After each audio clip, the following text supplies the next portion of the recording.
নমস্কার বন্ধুরা, ভদ্রসর study centre চ্যানেলে তোমাদের স্বাগতম। তোমাদের জন্য একটি গুরুত্বপূর্ণ আপডেট। হেলথ ডিপার্টমেন্টের তরফ থেকে নতুন নিয়োগ বিজ্ঞপ্তি জারি হয়েছে, যেখানে সম্পূর্ণ পার্মানেন্ট পোস্টে নিয়োগের জন্য বিজ্ঞপ্তি জারি হয়েছে। পার্মানেন্ট পোস্টে, কোনো কন্ট্রাকচুয়াল চাকরি নয়। যে পোস্টে তোমাদের নিয়োগটি করা হচ্ছে সেটা হলো জুনিয়র অ্যাসিস্ট্যান্ট পোস্টে নিয়োগ করা হচ্ছে। এর জন্য যোগ্যতা কি প্রয়োজন? উচ্চ মাধ্যমিক পাস যোগ্যতা প্রয়োজন। যে কোনো শাখায় তুমি যদি উচ্চ মাধ্যমিক পাস করে থাকো তাহলেই তুমি আবেদন করতে পারবে। সম্পূর্ণ গুরুত্বপূর্ণ তথ্য এই ভিডিওর মাধ্যমে প্রোভাইড করব। এখানে যে কোনো রাজ্য থেকে তোমরা আবেদন করতে পারো, কারণ এই যে নিয়োগটি করা হচ্ছে ভারতীয় নাগরিক প্রত্যেকে আবেদন করতে পারে, ঠিক আছে? তো চলো ভিডিওটা শুরু করছি। প্রত্যেকটি তথ্য তোমাদের কাছে তুলে ধরছি। তো বন্ধুরা, আমি পিডিএফটা ওপেন করে নিয়েছি। তোমাদের যে পোস্টে নিয়োগটি করা হচ্ছে সেটা হলো জুনিয়র সেক্রেটারিয়েট অ্যাসিস্ট্যান্ট।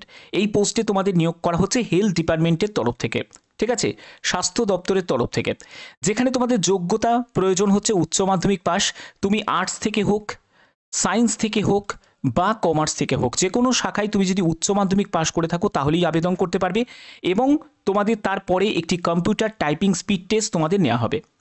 তো এই স্পিড টেস্ট নিয়ে ঘাবড়ানোর কিছু নেই, কারণ এক্সাম হয়ে তোমাদের স্পিড টেস্টের জন্য যথেষ্ট তুমি সময় পাবে, তার মধ্যে তোমাদের সেই স্পিডটা চলে আসবে, ঠিক আছে? এটা নিয়ে একদমই ঘাবড়ানোর কিছুই নেই। এর পরবর্তী হচ্ছে তোমাদের টাইপিং স্পিড টেস্টটা তোমাদের যেটা হবে সেটা হলো ইংলিশে 30টি শব্দ প্রতি মিনিটে তোমাকে টাইপ করতে হবে, অথবা তুমি চাইলে হিন্দিতেও টাইপ করতে পারো। সেখানে 30টি শব্দ প্রতি মিনিটে তোমাকে টাইপ করতে হবে। 10 মিনিটের একটা টাইপিং স্পিড টেস্ট নেওয়া হবে, যেটা কোয়ালিফাইং নেচার, শুধু পাস করলেই হবে, ঠিক আছে? আচ্ছা, এখানে আরেকটা জায়গায় তোমাদের ক্লিয়ার করে দিই, যাদের যোগ্যতা হলো মাধ্যমিক পাস, তাদের যদি 3 বছরের কোনো পলিটেকনিক ডিপ্লোমা করা থাকে তারাও কিন্তু উচ্চ মাধ্যমিকের সমতুল্য যোগ্যতা, তারাও আবেদন করতে পারে। আর যাদের সিম্পল যে কোনো শাখায় উচ্চ মাধ্যমিক পাস করা আছে তারা তো আবেদন করতেই পারবে, সেটা তো তোমাদের ক্লিয়ার করেই দিলাম। এবার হচ্ছে তোমাদের এখানে বেতন কেমন পাবে। বেতন হচ্ছে শুরুতেই তোমরা 36,000 টাকা, এটা হলো স্টার্টিং স্যালারি।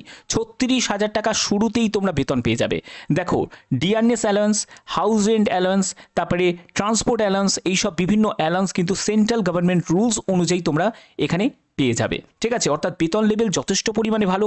কম্পিটিশনও কিন্তু এইসব জায়গায় অনেক কম হয়, কারণ অনেকে ইনফরমেশন জানে না, ঠিক আছে? এখানে দেখো আদার কন্ডিশন কি আছে। আদার কন্ডিশন হচ্ছে the applicant must B a citizen of India, অর্থাৎ ভারতীয় নাগরিক প্রত্যেকে আবেদন করতে পারে। অর্থাৎ যে কোনো রাজ্য থেকে তোমরা আবেদন করতে পারো, ঠিক আছে? তোমরা কোন রাজ্য থেকে এই ভিডিওটা দেখছো অবশ্যই কমেন্টে জানাবে। জেলার নাম জানাবে না, তোমার রাজ্যের নাম তোমরা জানাবে। আমি জানতে চাই যে কোন রাজ্য থেকে এই ভিডিওটা দেখছো, ঠিক আছে? আচ্ছা, তো এবার হচ্ছে তোমাদের আবেদন করতে হবে সম্পূর্ণ অনলাইন মোডে। তোমাদের পোস্ট সিলেক্ট করতে হবে এবং সেই পোস্ট সিলেক্ট করে তোমাদের আবেদন করতে হবে। অনলাইন মোডে আবেদন তোমাদের শুরু হয়ে গেছে, ঠিক আছে? 26 তারিখ থেকে তোমাদের আবেদন শুরু হয়েছে। এখানে 17ই মে পর্যন্ত তোমরা সম্পূর্ণ অনলাইন মোডে আবেদন করতে পারো।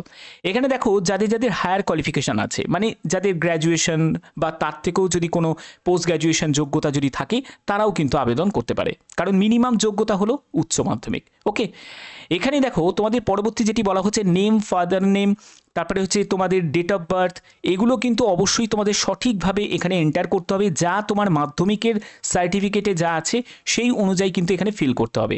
আদারওয়াইজ যে কোনো কন্ডিশনে কিন্তু তারা রিজেক্ট করে দিতে পারে। এই জায়গাটা কিন্তু অবশ্যই সতর্ক থাকতে হবে। ক্লিয়ার? আচ্ছা, তোমাদের বললাম যে 17ই মে 2025 হচ্ছে আবেদনের শেষ তারিখ। পিডাব্লিউবিডি ক্যাটাগরি থেকে যারা এই ভিডিওটা দেখছো তারাও কিন্তু আবেদন করতে পারো এবং তারাও কিন্তু এখানে এজ রিল্যাক্সেশন পেয়ে যাবে। ওকে, তো এখানে তোমাদের যে নিয়োগটি করা হচ্ছে সেটা হলো CSIR এর তরফ থেকে বিজ্ঞপ্তি জারি হয়েছে, যেখানে তোমরা প্রত্যেকে আবেদন করতে পারো। তো এখানে তোমাদের সেই ব্যাপারটাই কিন্তু এখানে ক্লিয়ার করা আছে। তো দেখো, তোমাদের নিয়োগের জন্য যে বিজ্ঞপ্তি জারি হয়েছে সেটা হলো CSIR এর তরফ থেকে, অর্থাৎ কাউন্সিল অফ সায়েন্টিফিক ইন্ডাস্ট্রিয়াল রিসার্চের তরফ থেকে আমপারি, ঠিক আছে, যেখানে advance material and process research institute, যেটা হেলথ ডিপার্টমেন্টের তরফ থেকে বিজ্ঞপ্তি জারি হয়েছে। এখানে তোমাদের আবেদন, তোমাদের শেষ তারিখ হচ্ছে 17ই মে 2025। 26শে এপ্রিল থেকে তোমাদের আবেদন শুরু হয়ে গেছে। তোমাদের জুনিয়র সেক্রেটারিয়েট অ্যাসিস্ট্যান্ট পোস্টে নিয়োগ করা হচ্ছে, যার জন্য তোমাদের ভ্যাকেন্সি এই জায়গাটা ক্লিয়ার করা আছে যে কত কি ভ্যাকেন্সি আছে। এবং ভ্যাকেন্সির ব্যাপারটা দেখো, তোমাদের জেনারেল ডিপার্টমেন্টে যদি তুমি চাকরি পাও তাহলে সেক্ষেত্রে তোমাদের এখানে টোটাল 7টি মতো শূন্যপদ আছে। বেতন তোমরা 19,900 টাকা থেকে 63,200 টাকার মধ্যে বেতন পাবে। স্টার্টিং স্যালারি হচ্ছে 36,220 টাকা। 28 বছরের মধ্যে বয়স হতে হবে, অর্থাৎ 18 থেকে 28 বছরের মধ্যে। এখানে এসসি এসটি যারা ক্যান্ডিডেট তারা বয়সে আরও 5 বছর, ওবিসিরা বয়সে তোমরা 3 বছর কিন্তু রিল্যাক্সেশন পেয়ে যাবে। ঠিক আছে, এছাড়া দেখো তোমরা যারা যারা junior secretariat assistant finance and accounts ডিপার্টমেন্টে আবেদন করবে সেখানে তোমাদের শূন্যপদ দেওয়া আছে এবং এখানেও তোমরা 36,220 টাকা। তো এখানেও একদম সেম এজই কিন্তু আছে এবং জুনিয়র সেক্রেটারিয়েট অ্যাসিস্ট্যান্ট এসএনপিতে যদি তোমরা অ্যাপ্লাই করো তাহলে সেখানেও তোমাদের এর সেম কিন্তু বেতন থাকবে এবং বয়সের লেভেলটাও কিন্তু সেম। অবশ্যই এসসি এসটি ওবিসিরা প্রত্যেকে কিন্তু রিল্যাক্সেশন পেয়ে যাবে। ঠিক আছে, সিলেকশন প্রসিডিওরের ক্ষেত্রে তোমাদের বলে রাখি, এখানে সিলেকশনের জন্য দুটো স্টেপ থাকবে। একটা পেপার 1 থাকবে, তারপরে তোমাদের পেপার 2 থাকবে, তারপরে তোমাদের সর্বশেষ টাইপিং স্পিড টেস্ট নেওয়া হবে। ঠিক আছে, তার জন্য অনেক সময় তোমরা পাবে টাইপিং স্পিড টেস্টের জন্য। তো দেখো পেপার 1 পেপার 2 তোমাদের করতে হবে, কিন্তু পেপার 2 এর ওপর ডিপেন্ড করেই কিন্তু তোমাদের ফাইনাল মেরিট প্রিপেয়ার্ড হবে। ঠিক আছে, দেখো তোমাদের এখানে সিলেবাসের রিলেটেড কিন্তু প্রত্যেকটা ইনফরমেশন কিন্তু এখানে দেওয়া হয়েছে। আমি সব কিছু তোমাদের কাছে ক্লিয়ার করছি। এখানে তোমাদের দেখো এই জায়গাগুলো তোমাদের ক্লিয়ার করা আছে এবং এজ এর ব্যাপারটা বলা আছে যে 18 বছর কিন্তু ন্যূনতম বয়স তোমার হতেই হবে।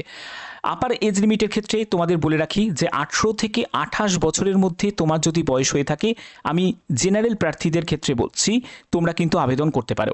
তুমি যদি এসসি এসটি ক্যান্ডিডেট হয়ে থাকো তুমি এই বয়সের ওপর আরও 5 বছর রিল্যাক্সেশন পেয়ে যাবে। ওবিসি হলে তুমি বয়সে আরও 3 বছর রিল্যাক্সেশন পেয়ে যাবে। ওকে, আচ্ছা এখানে দেখো তোমাদের পিডাব্লিউবিডি ক্যাটাগরি থেকে তারাও আবেদন করতে পারে এবং এই জায়গাটায় তোমাদের সিলেবাসের ব্যাপারটাও কিন্তু মেনশন করা আছে। এটা কিন্তু অনেক বড় একটা নোটিশ, যে নোটিশটা তোমাদের জারি হয়েছে, একদম কারেন্ট নোটিশ তোমাদের দেখানো হচ্ছে। দেখো এখানে হাউ টু অ্যাপ্লাই, আবেদন করার জন্য এই যে ওয়েবসাইটের লিঙ্ক দেওয়া আছে, এই লিঙ্কটা আমি ডেসক্রিপশানে দিয়ে দেবো, তোমরা সেখান থেকে ডাইরেক্ট ভিজিট করে আবেদন করতে পারবে। এবং এখানে আবেদন কিভাবে করতে হবে সেই রিলেটেড যদি আলাদা করে ভিডিও চাও তাহলে অবশ্যই তোমরা কমেন্টে জানাতে পারো। এখানে 500 টাকা মতো আবেদন মূল্য লাগছে। এই 500 টাকা আবেদন মূল্য কারা দেবে? যারা ইউআর প্রার্থী, যারা ইডাব্লিউএস প্রার্থী এবং যারা ওবিসি প্রার্থী, অবশ্যই যারা মেল ক্যান্ডিডেট তাদেরকে দিতে হবে। SC ST পিডাব্লিউবিডি women category x সার্ভিসম্যানদের কোনো রকম আবেদন মূল্য দিতে লাগছে না। অর্থাৎ এটা কিন্তু প্রত্যেকের জন্য একটা বড় অপরচুনিটি যারা যারা এই ক্যাটাগরিভুক্ত যারা আছো। ঠিক আছে, এবং তোমাদের আর কি কি এখানে বলা হচ্ছে দেখো, এখানে আর যেটা বলা হচ্ছে সেটা হলো যে এখানে সিলেবাসের ব্যাপারটা দেখো এখানে ক্লিয়ার করা হয়েছে। পেপার 1 পেপার 2 তোমাদের হবে, যেখানে বলা হচ্ছে যে এমসিকিউ টাইপের তোমাদের এক্সামিনেশন হবে, যেখানে ক্লাস 10-12 স্ট্যান্ডার্ড কিন্তু এখানে মেনটেন করা হবে এবং ইংলিশ এবং হিন্দি এই দুটো কিন্তু তোমাদের ল্যাঙ্গুয়েজ থাকছে এবং তোমাদের 200টা কোশ্চেন থাকবে, 200 নম্বরে তোমাদের পরীক্ষা হবে, 2 ঘন্টা 30 মিনিট তোমরা সময় পাবে। ঠিক আছে, তো এরপরে তোমাদের চলে যাবে দেখো এখানে পেপার এখানে 200 নম্বরে হচ্ছে, এখানে টোটাল দেখাচ্ছে। এখানে পেপার 1-এর কি সিলেবাস সেটা দেখো। পেপার 1-এ হচ্ছে 100 কোশ্চেন্স থাকছে, 200 মার্কসের তোমাদের পরীক্ষা হচ্ছে, 2 নম্বর করে থাকছে প্রতিটি প্রশ্নের মান, যেখানে কিন্তু কোনো রকম নেগেটিভ মার্কিং থাকছে না। কিসের ওপর পরীক্ষা হচ্ছে? মেন্টাল অ্যাবিলিটি টেস্টের ওপর তোমাদের পরীক্ষা হবে। ঠিক আছে, তারপরে তোমরা পেপার 2-তে চলে যাবে। পেপার 2-তে হচ্ছে জেনারেল অ্যাওয়ারনেসের ওপর 50 কোশ্চেন্স থাকবে 150 মার্কসের। ঠিক আছে, এখানেও কিন্তু কোনো রকম এখানে 1 নেগেটিভ মার্ক থাকছে, আচ্ছা 1 নেগেটিভ মার্ক থাকছে। তারপরে হচ্ছে ইংলিশ ল্যাঙ্গুয়েজ থাকবে, সেটাও হচ্ছে তোমাদের 50 কোশ্চেন থাকবে, 150 মার্কসের তোমাদের পরীক্ষা হচ্ছে, প্রতিটি প্রশ্নের মান হচ্ছে 3 করে থাকছে। ঠিক আছে, আচ্ছা এখানে দেখো তোমাদের এটা কমপ্লিট করার পরে তোমরা চলে যাবে হচ্ছে তোমাদের টাইপিং স্পিড টেস্ট, যেখানে তোমাদের বলেই দিয়েছি যে 10 মিনিটের একটা টাইপিং স্পিড টেস্ট নেওয়া হবে। নয় তুমি হিন্দিতেও করতে পারো টাইপ, না হলে তুমি ইংলিশেও টাইপ করতে পারো। তো এই হচ্ছে তোমাদের মেন ব্যাপার, এখানে কিন্তু সম্পূর্ণ ব্যাপারটা ক্লিয়ার করা আছে। এটা কিন্তু প্রত্যেকের জন্য একটা বড় অপরচুনিটি, যদি এটাকে কাজে লাগাতে চাও অবশ্যই কিন্তু আবেদন করতে পারো, কারণ এটি তোমাদের CSIR এর তরফ থেকে এটি নিয়োগ করা হচ্ছে। তো আশা করি তোমাদের ভিডিওর মাধ্যমে প্রত্যেকটি তথ্য তোমাদের কাছে তুলে ধরলাম। এরকমই গুরুত্বপূর্ণ আপডেট যদি তোমরা পেতে চাও অবশ্যই চ্যানেলটাকে সাবস্ক্রাইব করে রাখবে, বেল আইকনটাকে অল করে রাখবে। এখনের মতো এটুকুই, টাটা।